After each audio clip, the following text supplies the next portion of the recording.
Day of my life when I'm offline. Oh, English pa ya. Yan, magtatali nga pala kami sitaw dyan and pagluluto sila ng kanilang masarap na tanghalian.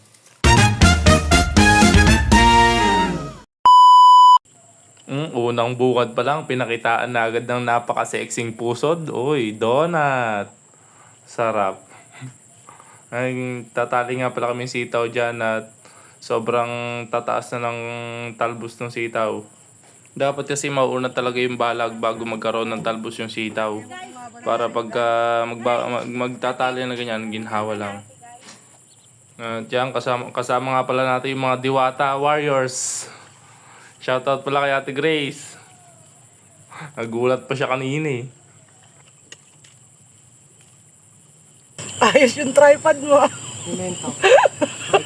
Nagulat na ako, ano ba? Cellphone pala ang puta. Ayos yung tripod mo. Nagulat na ako, ano ba? Cellphone pala ang puta. Tripod ako dyan eh. Tama. Yehey! Tama. Wisit ka, nagulat nga ako. Nakakita ko ng Cellphone pala ang puta. malupitang Tripod eh. tripod. Tawa na ng tawa. Diyan, payari na nga rin pala kaming magtalay dyan. At yan, pinagluluto ko na nga pala sila dyan ng napakasarap na tanghalian dyan. Tinolang puro up, alang down. May pa side effect pa pala si Bossing oh. Pala chef ang hiwa ah. Kung anong hiwa na lang ginawa.